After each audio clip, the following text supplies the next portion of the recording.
Hi everyone, it's Jen here. Thank you for watching Really Rooted. Today we're going to be talking about the Crocosmia lucifer. Now last year I bought some Crocosmia bulbs and didn't really know much about them. Started to do a little bit of research and was a little disappointed. I thought they would be too difficult for me to grow or require too much work. Many of the reviews that I saw were negative, that they didn't bloom, that they never came up. So I thought, well, I have the bulbs, let's go ahead and get them in the ground. I planted them in March and they bloomed in June. So I was really happy. Not every bulb that I planted bloomed, but most of them did.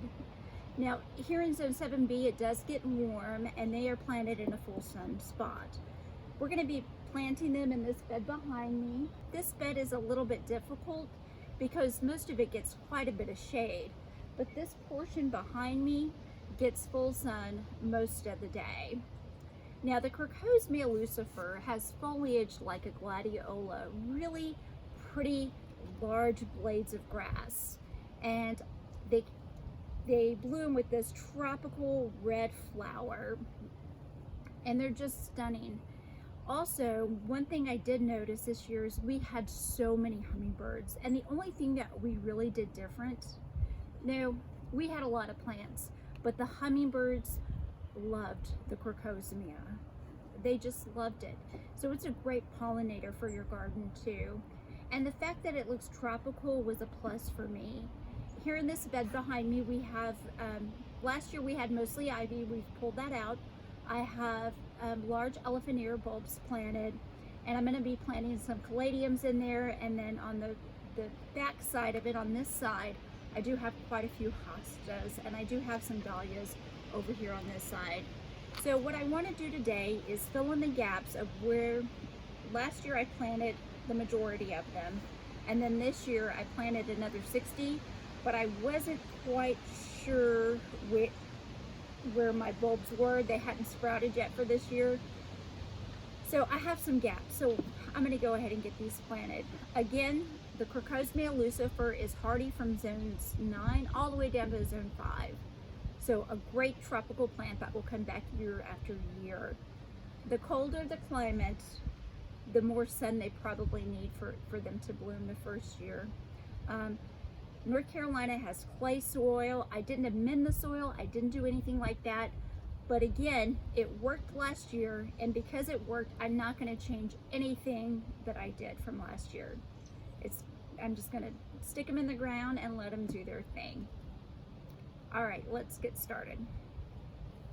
Okay guys, here's the area I'm going to plant the Crocosmia. You can see these are the ones over here that I planted last year. This is the new bunch. I also have some on the other side of this crepe myrtle, which provides quite a bit of shade, but this area just gets pounded with sun most of the day, so they actually thrived here. You can see I did pop a few in already. You can see the smaller ones coming up there, but I want it to be lush, full, and tropical looking. We do have a pool in our backyard. This is the way we come to the pool, so I really want this area to look like a tropical oasis. Now, let me tell you my dilemma, guys. So most of this area gets full sun, and I was planning on, let me back up a little bit. I was planning on removing that branch this year so this area could get more sun and I could mirror the Crocosmia on this side. However, I have some baby bluebirds in this birdhouse and I just hate to disturb them. So I'm gonna have to do some research and see if I move the birdhouse to a branch above or a branch over, how that will impact those baby birds. I don't want their parents to abandon them because we've moved the birdhouse. So I may have to wait on that. You can see up there, she's got a worm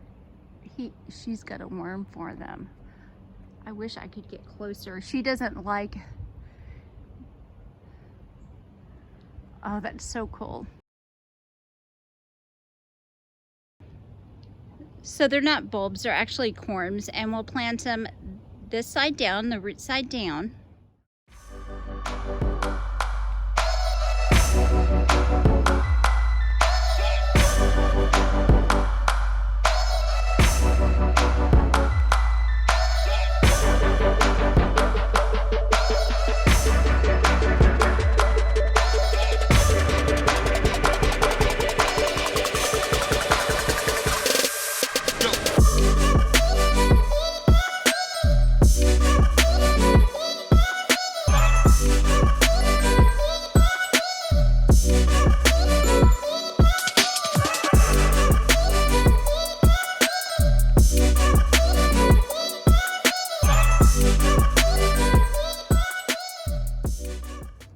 Alright guys, my corms are in the ground, but I did want to give you a little bit more information about the Crocosmia lucifer. But before I get started on that, if you've enjoyed my video, please click the like button, please subscribe, and if you have any questions, feel free to ask. I may not know the answer, but I will certainly try to find it out for you. Now the Crocosmia lucifer, again, is hardy from zones 9 all the way down to zone 5. The corms need to be planted 3 to 5 inches deep. We have clay soil. Last year I planted mine 3 inches deep. They did well, so that's what I did again this year. They do prefer slightly acidic soil, so if you have a soil that's high in pH, you may want to add an acidic fertilizer, such as a fertilizer for rhododendrons or camellias. This plant gets about 30 to 36 inches tall. They may not bloom the first year, but they may. They did for me last year. Not all of them, but a lot of them. Also, this plant will survive in part sun. They do prefer full sun. If you live in zones 5 or 6, don't try to plant this in part sun.